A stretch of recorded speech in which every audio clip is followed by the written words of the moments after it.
전국적으로 장마비가 어마어마하게 쏟아 아직도 진행되고 있고 전국적으로 많은 피해를 당하고 어려움을 겪고 있습니다.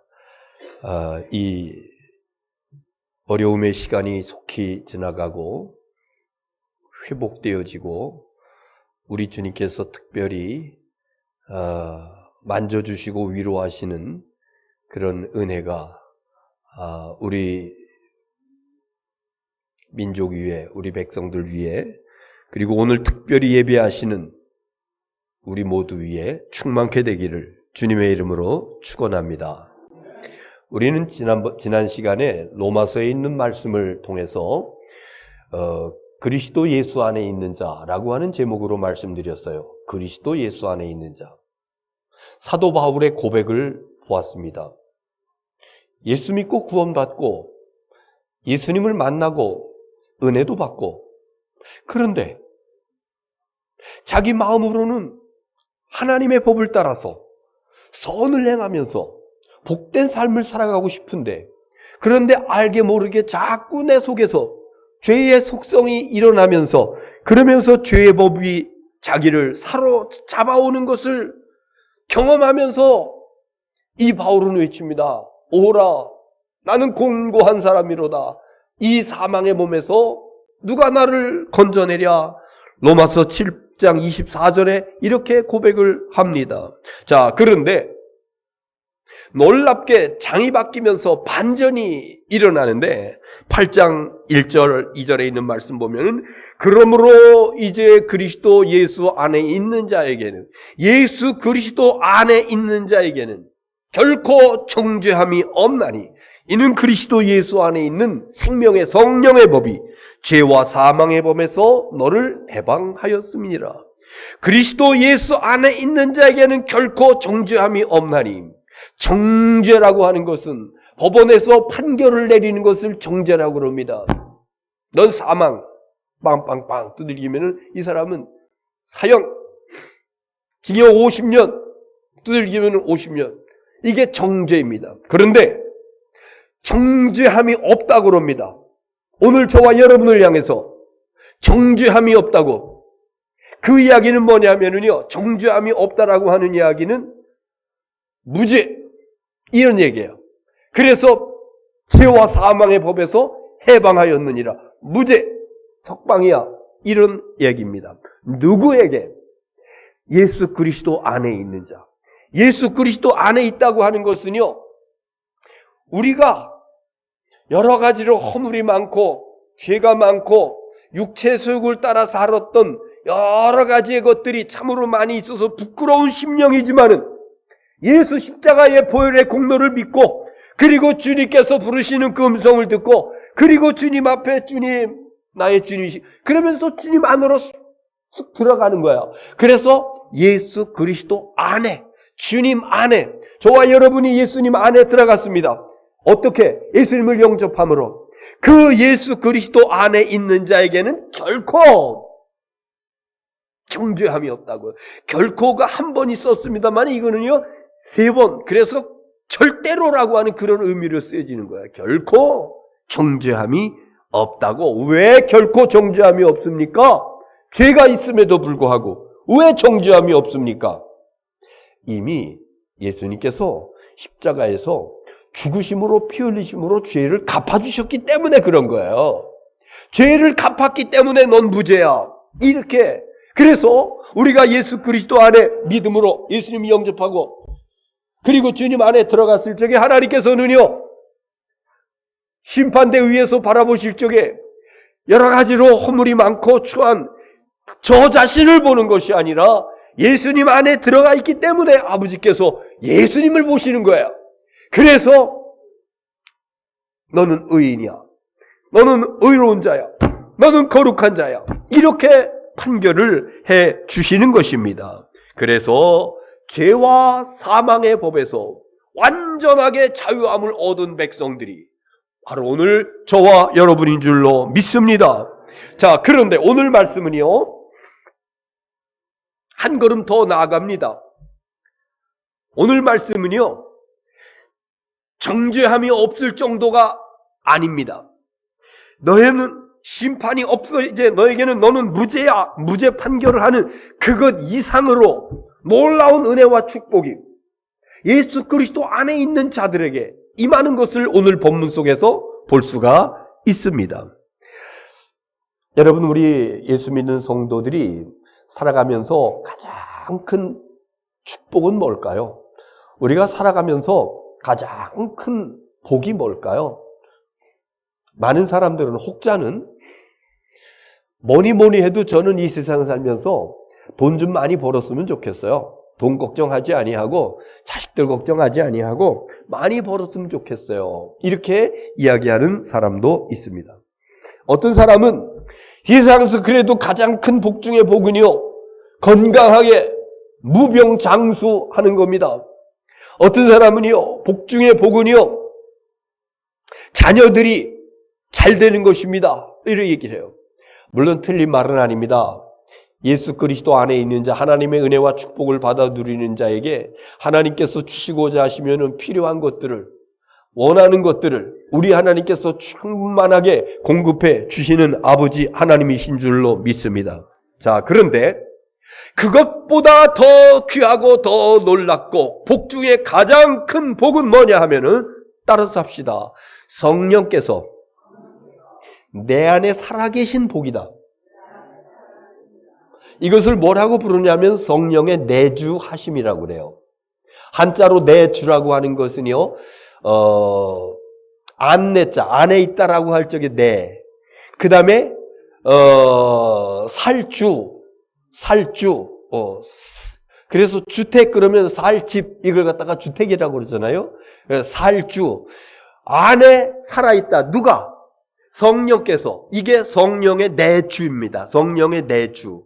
성령께서 여러분 안에 살아계신 성도들은 가장 큰 은혜와 축복을 받아 누리게 된 줄 믿으시기를 바랍니다. 이거는 무엇과 비교할 수 없는 놀라운 은혜요, 놀라운 축복입니다. 여러분, 세상에 많은 사람들이 살아가고 있는데 성령의 내주가 아닌, 성령께서 그 심령 속에 살아계시지 않은 사람들 많이 있습니다. 그 사람들의 삶을 보면은요, 채워도 만족이 없습니다. 많이 쌓아놨음에도 불구하고 더 이러면서 끝까지 그것을 위해서 그러면서 살다가 결국 인생을 마칩니다. 신앙에 관심들 여유, 마음의 여유가 없습니다. 어쩌다가 병이 걸려요. 중한 병이 걸려요. 그래도 주위에 아는 사람들이 많이 있으니까 문병도 오고 꽃도 가지고 오고 먹을 것도 가지고 오고 이러면서 병문안을 옵니다. 친지들도 형제들도 그래 찾아와서 인사를 하고 가고 그래요. 그런데 여러분, 그게요, 오래 가지 않아요. 열흘, 한 달, 두 달. 여러분 6개월 지나가잖아요. 병상에서 6개월 지나가잖아요. 그러면은 거의 세상에서 찾아오던 사람들의 발걸음은 뚝 끊어집니다. 자기들 살기도 바쁘고 뭐 이래하면서 한번 갔다 얼굴 뵀으니까 됐지 이러면서. 그런데 생각해 보십시오. 병상에서 6개월, 1년을 있는 그 사람들의 답답함과 외로움과 고독함을 경험하지 못한 사람은 아마 이해를 못할 것입니다.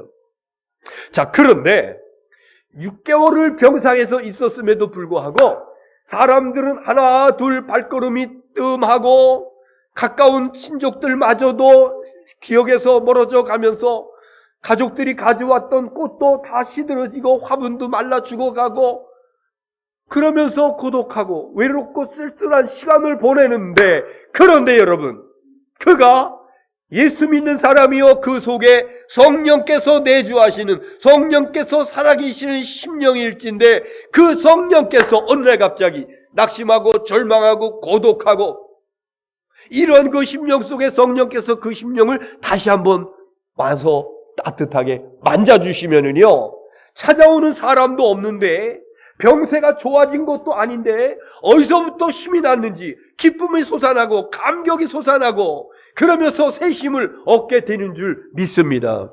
이게 성령의 내주하심의 위로예요.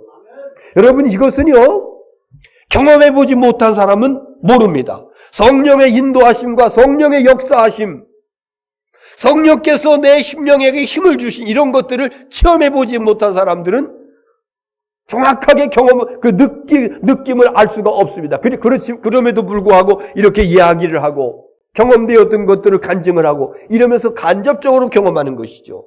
여러분 우리가 살아가면서 아주 굉장히 힘들고 어려운 일들이 많이 있습니다.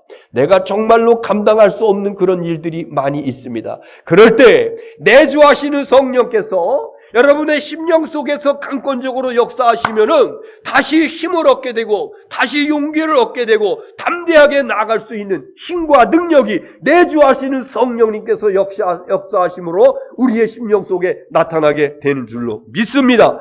그래서 우리 그리스도인들에게 가장 큰 축복은요, 돈 많이 버는 것도 복입니다.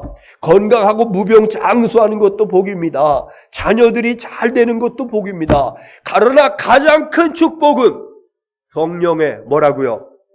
성령의 내주하심, 성령께서 내 안에 살아계신다고 하는 사실, 이것을 믿고 확신하고 인정하고 실제로 그렇게 되어 있는 심령이 가장 큰 은혜와 축복을 받은 믿음의 사람인 줄 믿으시기를 바랍니다. 자, 오늘 12절 말씀 보겠습니다. 12절. 자, 시작.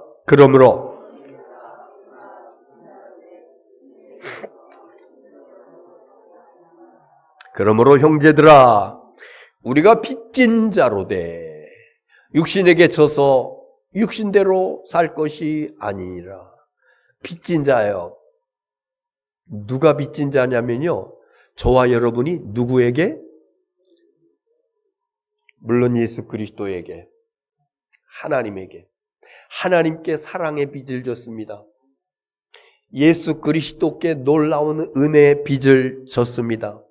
갚을 수 없는 사랑, 갚을 수 없는 은혜, 이 한량없는 사랑과 놀라운 은혜를 받은 우리가, 이건 갚을 수 없어요. 어찌 갚을 수 있습니까? 부모님의 은혜도 갚을 수 없습니다. 하나님의 놀라우신 사랑과 예수 그리스도의 그 크신 은혜, 아무리 갚아도 갚을 수 없는 우리가 받았습니다. 그래서 이것을 빚졌다고 이렇게 이야기하는 것입니다. 그래서 우리가 살아가면서 할 수 있는 것은요, 갚을 수 없는 빚을 졌기 때문에 그저 하나님 감사합니다. 주님 감사합니다. 한평생 주님의 영광을 위해서 살겠습니다. 이러면서 믿음으로 살아나가는 겁니다. 그런데 여기 12절의 말씀에 형제들아 우리가 빚진 자로되 육신에게 져서 육신대로 살 것이 아니니라. 육신에게 져서 육신대로 산다라고 하는 것이 뭐냐고 하면은요, 죄를 짓는다고 하는 거예요. 죄 사함 받고 하나님의 자녀가 되고 예수 그리스도로 모든 죄값이 다 지불되어져서 결코 정죄함이 없는 거룩한 하나님의 백성이 되었는데, 그런데 다시 육신에게 져서 육신대로 살아간다라고 하는 것은 다시 과거의 육체의 소욕대로, 죄의 속성대로 거기에 끌려다니면서 계속해서 죄를 짓는 그러한 모습으로 살아간다라고 하는 것입니다. 원수마귀는요, 사람들 가리지 않습니다. 불신자들도 그렇고 믿는 자들도 그렇고 예수 오래 믿은 사람도 그렇고 성령 충만한 사람도 그렇고 할 수만 있으면 미혹합니다. 할 수만 있으면 끌어가려고 그럽니다. 그 죄의 시궁창에다가 집어넣으려고 하는 것이 원수 마귀의 모습입니다.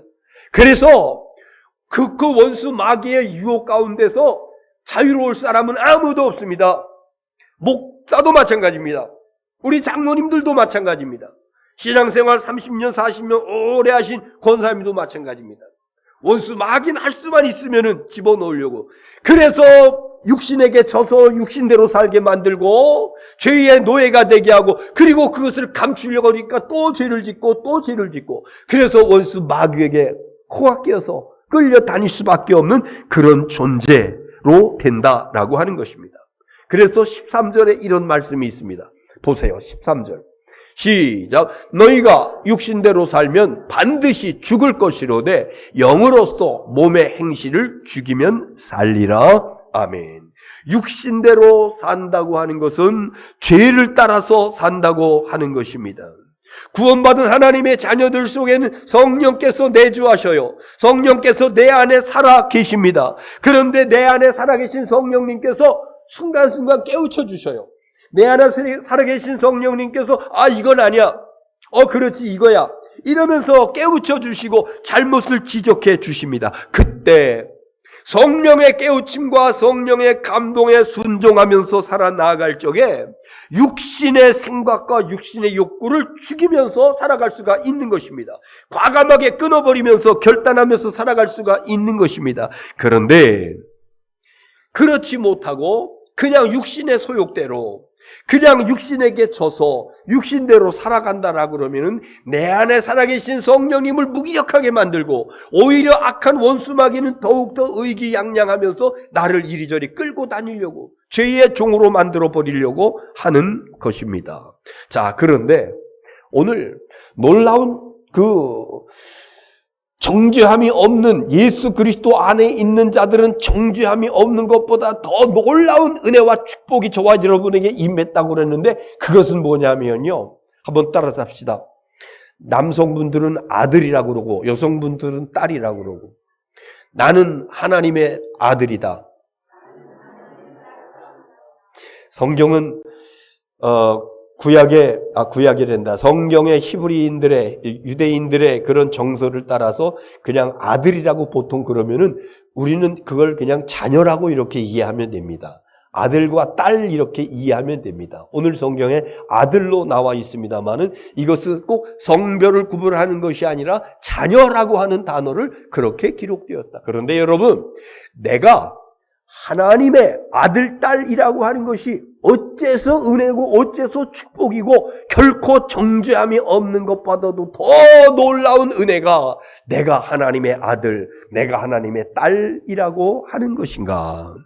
여러분, 성령의 인도를 받는 14절에 있는 말씀 보겠습니다. 14절. 14절 시작. 무릇 하나님의 영으로 인도함을 받는 사람은 곧 하나님의 아들이라.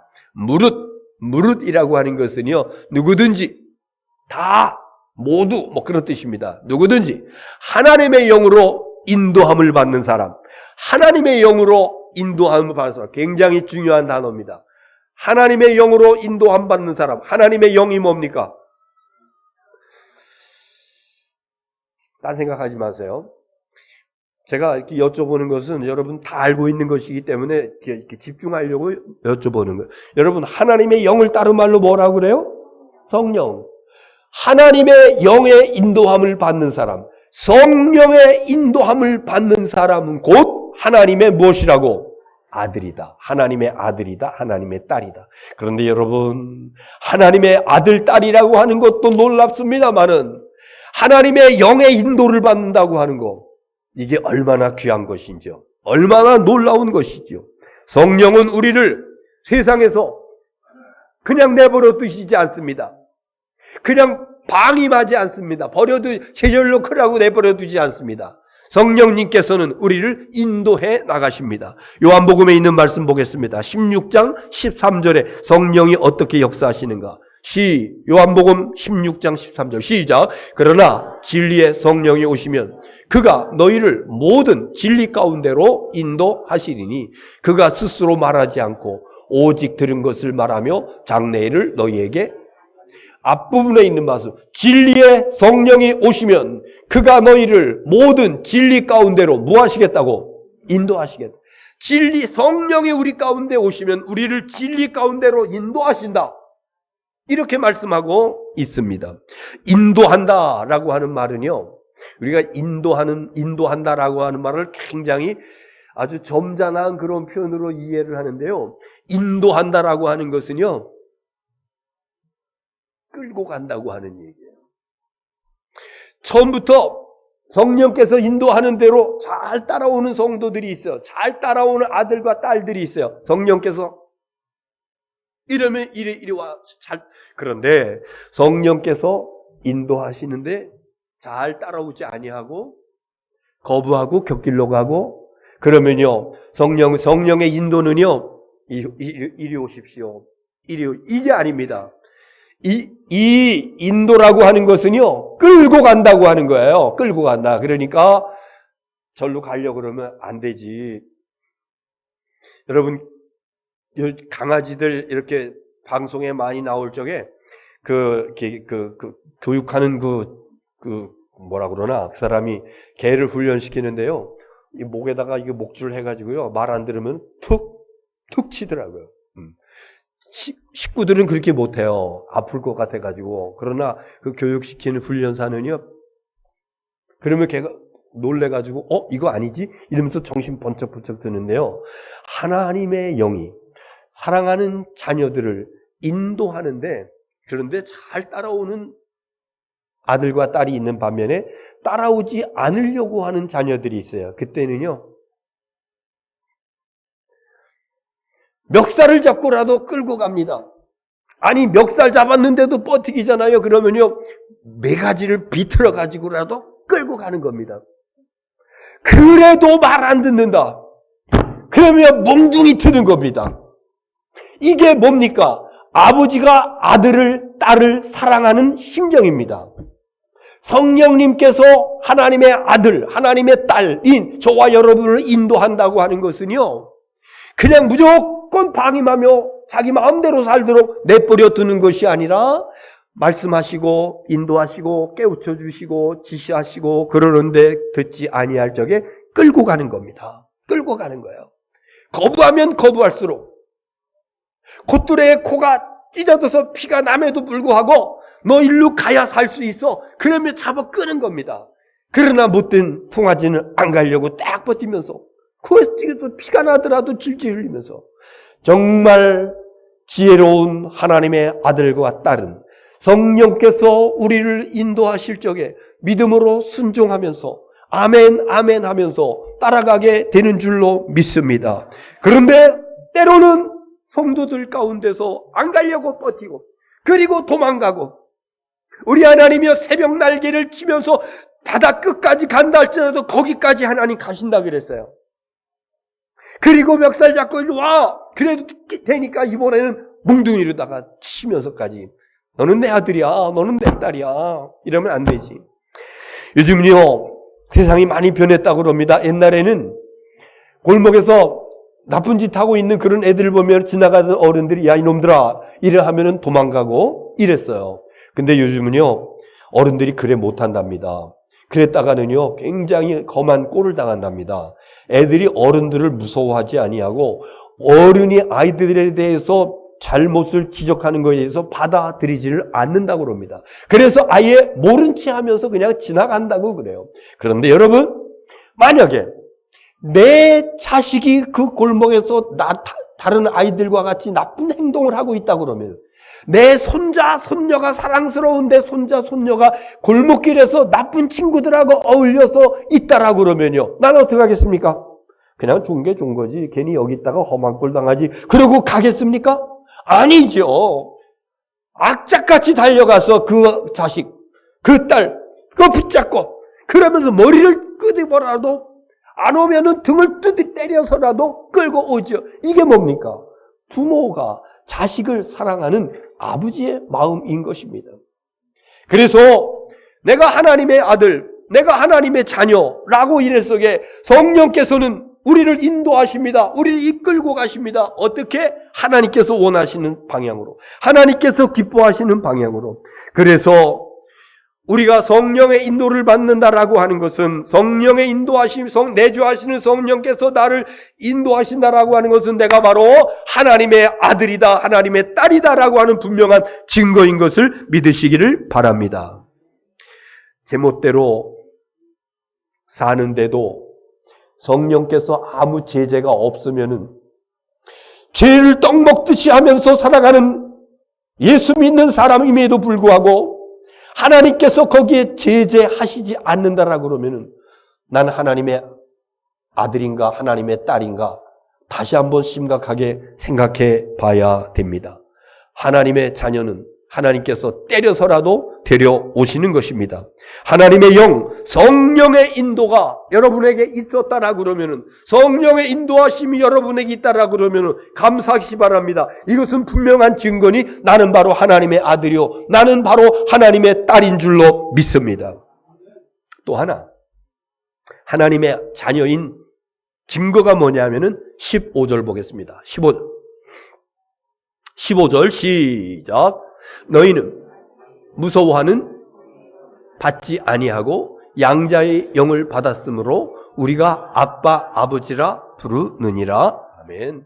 우리가 아빠 아버지라, 아바 아버지, 같은 이야기입니다만은 더 친근감이 있는 그런 표현입니다. 하나님을 아바 아버지로 부르시나. 여러분, 예수님께서 우리에게 가르쳐 주신 기도문의 처음 시작을 어떻게 합니까? 모르십니까? 예수님께서 가르쳐 주신 기도문 처음을 어떻게 시작합니까? 하늘에 계신 우리 아버지. 다 같이 한번, 하늘에 계신 우리 아버지. 하나님을 향해서 하늘에 계신 우리 아버지, 하나님을 향해서 아버지라고 부를 수 있다 그러면은 그 사람은 하나님의 딸이요, 하나님의 아들이라고 하는 것입니다. 여러분, 하나님의 자녀라고 하는 것, 하나님의 아들이라고 하는 사람들이 하나님을 향해서 아버지라고 부르기를 거부한다라고 그러면은 그는 하나님의 자녀가 아닙니다. 특별히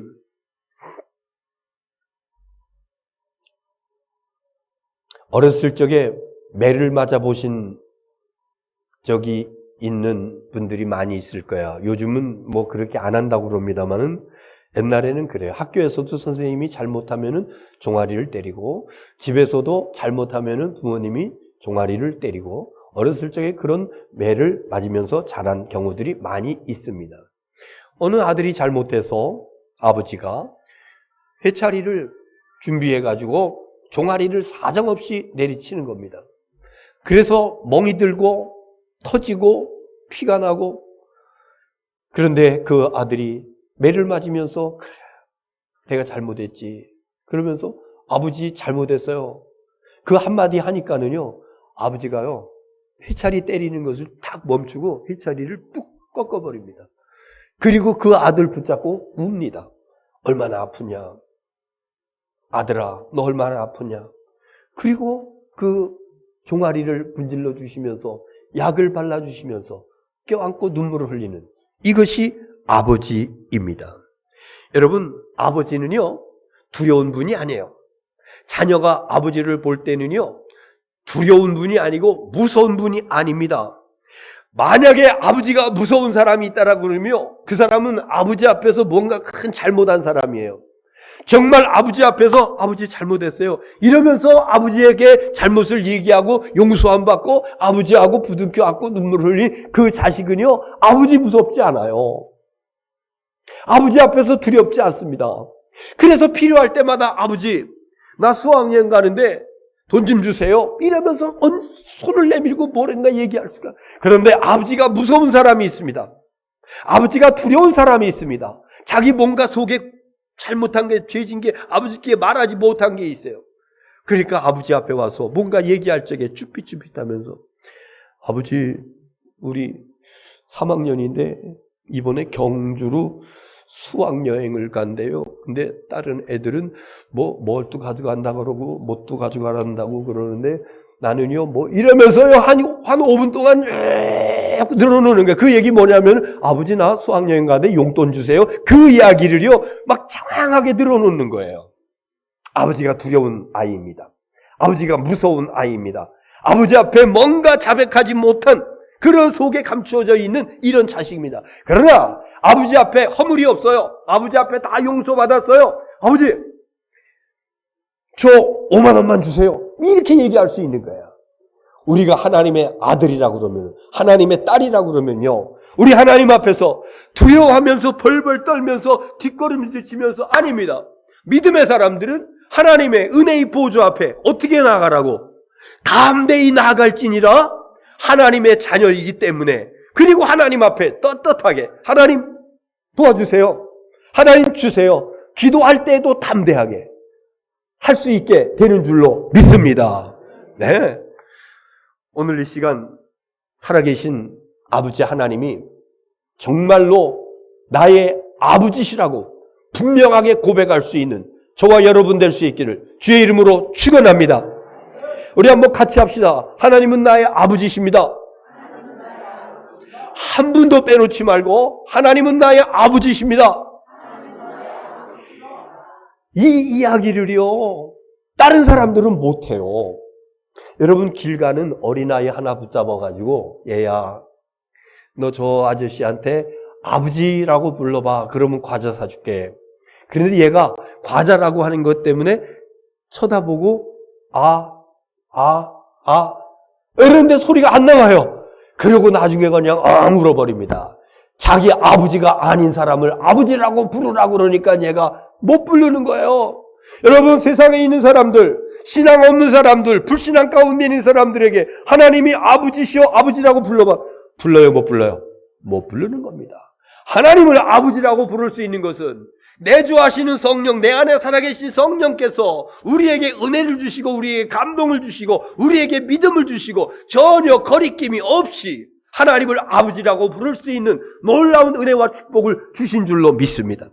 그래서 우리는 하나님의 아들이고 우리는 하나님의 딸이다. 하나님의 아들과 딸인 증거가 있고요.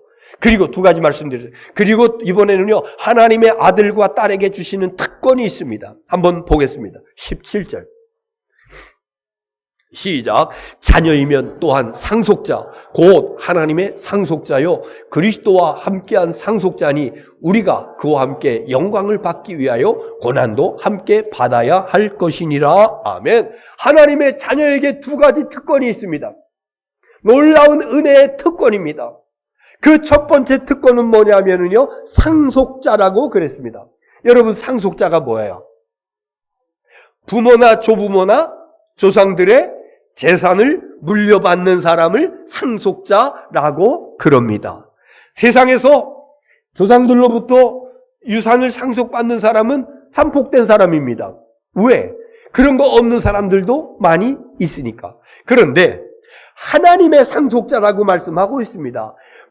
세상에서 육신의 부모님으로부터 무엇인가를 상속받아도 얼마나 기쁘고 즐겁고 놀라운지. 그런데 세상의 아버지와 비교할 수 없는 하나님은 어떤 분이십니까? 하나님은 우주 만물을 창조하신 분이요 우주 만물의 주재권자이시요 우주 만물의 생사복을 주관하신 만유의 주제이신 아버지의 상속권자이니까 하나님 아버지 것이 자녀들의 것인 줄 믿으시기 바랍니다. 여러분 그래서 우리는 세상에 살아가면서요 나는 이 땅에서 육신의 조상들한테 물려받은 상속이 없어. 그리고 나는 집도 변변하지 않고 땅 한 평도 없고 그리고 뭐 돈도 많이 모아놓은 것도 없고 그렇다 할지라도 기죽지 마십시오. 왜? 우리는 우주 만물의 주인이신 아버지 하나님의 상속자인 줄 믿습니다. 이 땅에서도 하나님께서 우리에게 중요한 것들을 상속해 주십니다. 뿐만 아니라 최후의 상속은 놀라운 영광의 하나님 나라를 우리에게 상속으로 허락해 주신 줄로 믿습니다. 그래서 하나님의 자녀의 특권 첫 번째는 바로 상속자다. 따라합시다. 나는 하나님의 상속자다. 하나님의 모든 것이 나의 것이다. 믿습니까? 어떤 경우에도 여러분 기죽지 마십시오. 어깨 처지지 마십시오. 세상에 그까진 거 있는 것 있다가도 없고 없다가도 있고 그런 것들 때문에 기죽을 필요 없습니다. 난 하나님의 상속자야. 난 하나님께서 상속해 준 사람이야. 이 땅에서도 하나님께서 필요한 것을 언제든지 주시기를 하면은 주시려고 그러면 언제든지 주실 수 있고 뿐만 아니라 나는 영원한 하나님의 나라를 유업하는 하나님의 상속자다. 이 확신과 믿음을 가지고 담대하게 살아가는 우리 모두가 다 될 수 있기를 주의 이름으로 축원합니다. 또 하나 하나님의 자녀에게 주시는 놀라운 특권이 있는데요. 자, 오늘 17절에 상속자요. 그 다음 두 번째 줄 그리스도와 함께 시작. 그리스도와 함께 한 상속자니 우리가 그와 함께 영광을 받기 위하여 고난도 함께 받아야. 아멘.